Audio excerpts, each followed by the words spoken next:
राधे राधे दोस्तों, आज हम आपको सुनाएंगे अवशान माता की कथा। क्यों एक भाभी ने अपनी ननंद के बच्चे को चूल्हे में जला दिया। दोस्तों सुन के आनंद आ जाएगा, इसलिए कथा को पूरी सुने और पसंद आए तो प्लीज़ हमारे चैनल अपनी संस्कृति को लाइक करें, सब्सक्राइब करें और शेयर करें। एक औरत थी, उसके 2 छोटे छोटे बच्चे थे। उसके पति का देहांत हो गया था, इसलिए वह बहुत दुखी रहती थी। बेचारी बहुत दुखिया थी। कहते हैं ना कि जब मुसीबत आती है तो चारों ओर से आती है। अपने पति को याद करके वह बहुत रोया करती थी और कुछ समय बाद उसकी भी मृत्यु हो गई। बेचारे दोनों छोटे छोटे बच्चे अनाथ हो गए। जैसे तैसे करके बच्चे मेहनत मजदूरी करते हुए अपना गुजारा कर रहे थे। अब दोनों बहन भाई बड़े हो गए। दोनों में बहुत प्यार था, क्योंकि माँ बाप तो उनके थे नहीं, इसलिए भैया और बहन में इतना प्यार था कि बहुत ज़्यादा प्यार से वो लोग रहते थे। तो बहन ने अपने भाई से कहने लगी कि भैया तुम शादी कर लो, भाभी घर में आ जाएगी तो बहुत चहल पहल रहेगी और मुझे तो बहुत अच्छा लगेगा। भाभी के रूप में मुझे भी सखी मिल जाएगी। लेकिन उसका भाई हमेशा मना कर देता, कहता कि पहले मैं तेरी शादी करूँगा, उसके बाद मैं अपने बारे में सोचूंगा। अब बहन ने सोचा कि भाई मेरी बात तो नहीं, उसी पड़ोसी जो कि बड़े बुजुर्ग थे उनसे कहकर अपने भाई की शादी के लिए मना लिया और एक अच्छी सी लड़की देखकर उसकी शादी करवा दी। अब भाभी घर में आ गई। भाभी का व्यवहार भी अपनी ननंद के प्रति बहुत अच्छा था। दोनों खूब मिलजुल कर रहती थी। जिस गांव में वे रहती थी वहाँ अवशान मैया की बड़ी महिमा थी। लोग बहुत अवशान माता को मानते थे, इसलिए उस गांव में अवशान मैया की अधिकतर घरों में पूजा होती थी। जब उनके मोहल्ले पड़ोस में पूजा होती तो उनके घर भी बुलावा आता, तो जो ननंद थी वो पूजा में चली जाती थी, क्योंकि ननंद सोचती अभी मेरी भाभी नई नई है, ये कहाँ जाएगी। ऐसा सोचकर वह चली जाती और अपनी भाभी के लिए प्रसाद लेकर आती, क्योंकि लोग क्या कुछ कहीं कुछ नहीं कहते थे। वे लड़कियों को भी पूजा में बैठा लेते थे। अब उसकी भाभी को ननंद का व्यवहार तो अच्छा लगता, लेकिन उसको मनी मनी यह बहुत खलती थी कि मेरी ननंद आप तो चली जाती है लेकिन मुझको नहीं ले जाती। लेकिन वह कुछ कह नहीं पाती थी।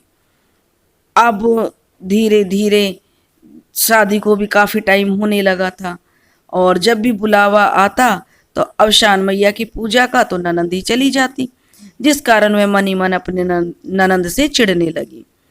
अब वह धीरे धीरे अपने पति के कान भरने की कोशिश करती कि कहती देखो तुम्हारी बहन है तो बहुत अच्छी, लेकिन मुझसे कहीं भी जाने आने नहीं देती है। तो उसका भाई उसको समझाता कि मेरी बहन इसलिए नहीं आने जाने देती कि बाहर, जब मैं हूँ बाहर का काम करने के लिए तो बहू घर से बाहर कहाँ जाएगी। और वह उसकी एक बात को एक कान से सुनता और दूसरे से निकाल देता। उसके भाई का उस पर कोई असर नहीं होता। अब वह मनी मन अपनी ननंद से और जलने लगी। अब उसको जो यही ख्याल रहता कि जब तक ननंद रहेगी तो मेरी तो बिल्कुल भी बूझ नहीं होगी और वह तो मुझे कहीं जाने भी नहीं देती है, इसलिए वह हमेशा उससे कटी कटी सी रहने लगती, लेकिन वो दिखाती नहीं थी, मन में उसके जलन रहती। अब भाभी किसी ना किसी बात को लेकर रोज अपने पति को फुसलाने की कोशिश करती, लेकिन उसके भाई पर उसका कोई असर नहीं पड़ता। एक दिन उसकी भाभी ने अपने पति से कहा कि देखो तुम्हारी बहन की उम्र अब शादी के लायक हो गई है, इसलिए इसके लिए कोई लड़का देखकर उसकी शादी करके यहाँ से विदा करो। और हाँ, अपनी बहन की शादी कहीं दूर करना, जो कि यह आना जाना रोज का नहीं लगा रहे, कि दूर रहेगी तो आपस में प्यार रहेगा और कभी कभी आना जाना रहेगा। तो उसके भाई ने कहा, भाई तो अपनी बहन को बहुत प्यार करता था कि उसने तो देखा था कि बचपन में माँ बाप चले गए और मेरी बहन भी मुझसे कितना प्यार करती है। तो उसने अपनी पत्नी की जलन के कारण कह रही है कि वो उससे दूर करना चाह रही है। तो उसने कहा कि ठीक है, मैं इसकी शादी कहीं दूर कर दूंगा, क्योंकि घर में कलेश भी नहीं होगा और शांति बनी रहेगी। इसलिए उसने क्या किया, अपने गांव के पास में ही जो गांव था उसमें एक लड़का देख लिया और अपनी बहन की सगाई कर दी। यह बात उसने अपनी पत्नी को नहीं बताई, नहीं तो घर में कलह होती। और उसने अपनी बहन के लिए बोल दिया कि मैंने अपनी बहन का रिश्ता बहुत दूर तय किया है और घर में शादी की तैयारियां होने लगी। और जब विदाई हुई तो भाभी को पता चल गया कि उसकी शादी तो पास में ही हुई है, तो वह उससे और ज्यादा जलन रखने लगी। अब जो लड़की थी उसकी शादी भी पास में हुई थी और गांव वालों के साथ उसका व्यवहार भी बहुत अच्छा था। तो जब भी गांव वाले अफशान मैया की पूजा करते तो उसको भी ससुराल से बुलवा लेते।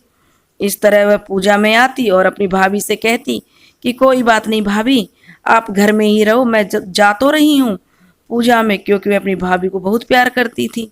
सोचती घर की बहू कहाँ बाहर जाएगी, मैं ही चली जाती हूँ। अब उसकी भाभी उससे बहुत ज़्यादा नफरत करने लगी। शादी उसकी शादी को कुछ दिन हो गए तो यह ऐसे ही, अब शादी भी हो गई है, कुंवारी थी, जब भी मुझे नहीं जाने देती थी, तो यह सोचकर उसे बहुत ही ज़्यादा उससे जलन होने लगी। उसको जो उसने कुछ दिन बाद ननद प्रेग्नेंट हो गई और उसने एक अच्छे से बेटे को जन्म दिया, बहुत सुंदर बेटे को जन्म दिया। अब उसकी भाभी ने सोचा कि चलो अब तो इसके पास बच्चा हो गया है, इसको टाइम भी कम मिलेगा, इसलिए अब मुझे ही जाने के लिए कहेगी। और अब की बार जब अफशान मैया का बुलावा आया तो ननंद ने अपनी भाभी से कहा कि भाभी मेरा बेटा अभी छोटा है, इसलिए आप ही पूजा में चली जाया करो, क्योंकि महीने में 2-4 पूजा तो होती ही रहती थी। अब उसकी भाभी जाने आने लगी। ऐसे ही कुछ समय बीत गया और वह बहुत खुश रहने लगी और बच्चा जो 6 महीने का हो गया। अब ननंद सोचने लगी कि मेरी भाभी मेरे बारे में क्या सोचती होगी,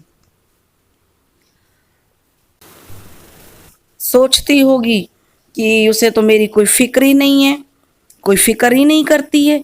अब शादी हो गई है तो इतनी पराई हो गई है कि अब तो जो बुलावों में भी मुझे घर घर जाना पड़ता है। तो वह मनी मन यह सोचने लगी।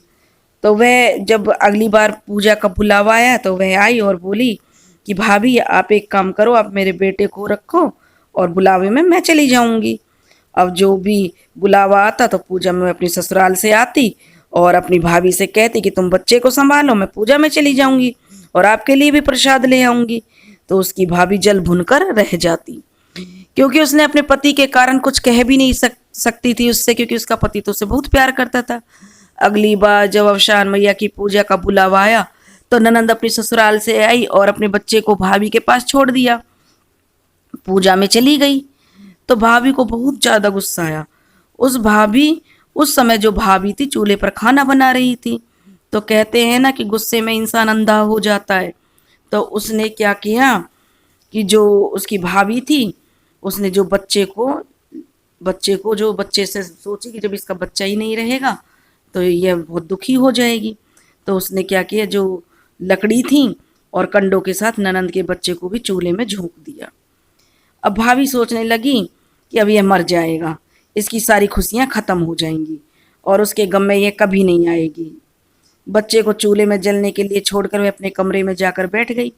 उधर ननंद बेचारी पूजा में बैठी हुई अफसान माता से मन ही मन प्रार्थना कर रही थी कि ये माता रानी मेरे बच्चे की रक्षा करना, मेरा भैया भाभी को हमेशा खुश रखना, उन्हें हमेशा सुखी रखना, उन पर कोई संकट ना आए, मेरे पीहर और ससुराल को हमेशा शांति बनाए रखना।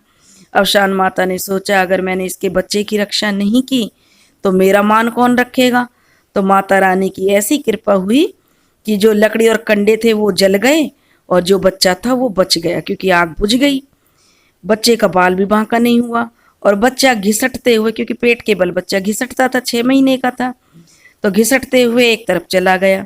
और वह अंदर बैठी हुई सोच रही थी कि माता की कृपा से उसकी जब बुद्धि शुद्ध हुई, उसे थोड़ा एहसास हुआ, तो उसे अपनी करनी पर बहुत मलाल होने लगा।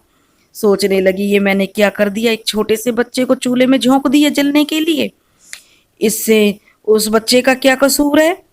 फिर वह मन ही मन कहने लगी कि मेरी ननंद है तो बहुत अच्छी, लेकिन मैंने भी तो कभी आज तक उसे नहीं कहा कि मुझे पूजा में जाने दिया करो, ना ही कभी उसके साथ कभी झगड़ा किया, कभी मनमुटाव किया कि तुम माता रानी के उसमें मत जाया करो पूजा में। तो उसे कैसे पता चलता। अब वह दौड़ी दौड़ी चूल्हे के पास आई तो उसने देखा लकड़ी और कंडे तो जल चुके थे लेकिन बच्चा नहीं था। अब वह बहुत घबरा गई, अब क्या होगा और ननंद और को क्या जवाब दूंगी, मेरा पति तो मुझे मार मार के घर से निकाल देगा। यह सोचकर वह जोर जोर से रोने लगी। अब वो मुझे जिंदा नहीं छोड़ेंगे और चारों तरफ कितनी बदनामी होगी। कि कैसी भाभी है जो ननंद के बच्चे को चूल्हे में जला दिया। अब वह जोर जोर से रोते हुए उसने क्या किया, अपने कमरे का दरवाजा बंद कर लिया। ननंद की जब भी कोई आएगा तो मैं दरवाजा खोलूंगी। ननंद भी पूजा में से आने ही वाली थी, तो वह सोचने लगी जब ननंद आएगी तो दरवाजा नहीं खोलेगी और जो होगा वह बाद में देखा जाएगा। अब वह बच्चा जो था पेट के बल घिसटता हुआ घर से बाहर निकल गया और जहाँ कूड़ा डालते हैं वहां जाकर खेलने लगा। जब ननंद आई तो उसने अपने बच्चे को कूड़े में खेलते हुए देखा तो उसने उसे उठाया और उसकी धूल मिट्टी साफ की और बोली, भाभी ने इसको देखा नहीं? और वह घर आई तो देखा भाभी का दरवाजा बंद है। तो उसने कहा कि भाभी दरवाजा खोलना हो। उसने खूब दरवाजा पीटा लेकिन उसकी भाभी ने दरवाजा नहीं खोला। वह सोचने लगी अगर मैंने दरवाजा खोल दिया तो मुझसे अपना बच्चा मांगेगी। इधर ननंद यह सोचकर हैरान थी कि भाभी को क्या हो गया है जो दरवाजा नहीं खोल रही है। और ये शोर शराबा उसका, जैसे वो दरवाजा पीट रही थी तो उसका शोर शराबा सुनकर पड़ोसी भी इकट्ठा हो गए। पड़ोसियों ने ननंद से पूछा कि क्या बात है। तो ननंद ने कहा कि मुझे क्या मालूम, मैं तो पूजा में गई हुई थी और अब आई हूं तो भाभी दरवाजा नहीं खोल रही है। इस पर पड़ोसी भी दरवाजा खुलवाने में मदद करने लगे। तो ननंद ने कहा, भाभी मुझसे कोई गलती हो गई है जो आप दरवाजा नहीं खोल रही हो। तो भाभी ने अंदर से कहा कि अगर मैं दरवाजा खोलूंगी तो तुम मुझसे अपना बच्चा मांगोगी कि मेरा बेटा कहाँ है जिसे मैंने चूल्हे में जलाकर मार दिया है। तो उसकी ननंद कहने लगी, भाभी आपको क्या हो गया है, मेरा बेटा तो मेरे पास है। जब भाभी ने यह सुना तो उसने दरवाजा खोल दिया। उसने देखा ननंद का बच्चा तो उसकी गोद में था। तो वह सब कहने लगे कि तुमने किसको चूल्हे में जला दिया। जहाँ वहां पर जो भीड़ हुई थी सब लोग पूछने लगे कि तुमने किसके बच्चे को जलाकर मार दिया है। तो भाभी ने सारी बात बता दी कि कैसे वह ननंद से इतनी ईर्ष्या करती थी। तो ननंद ने अपनी भाभी से कहा कि भाभी आप अपना घर संभालो, अब मैं क्योंकि यहाँ किसी भी चीज में दखल अंदाजी नहीं करूंगी आपके घर में। और भाभी को अपने किए पर बहुत पछतावा था और जो ननंद थी उसने जो अपनी भाभी को माफ कर दिया और दोनों के बीच पहले जैसा प्यार हो गया। और ननंद भाभी ने अवशान माता की पूजा की और सब लोग माता का चमत्कार देख जय जयकार करने लगे। बोलो अवशान माता की जय।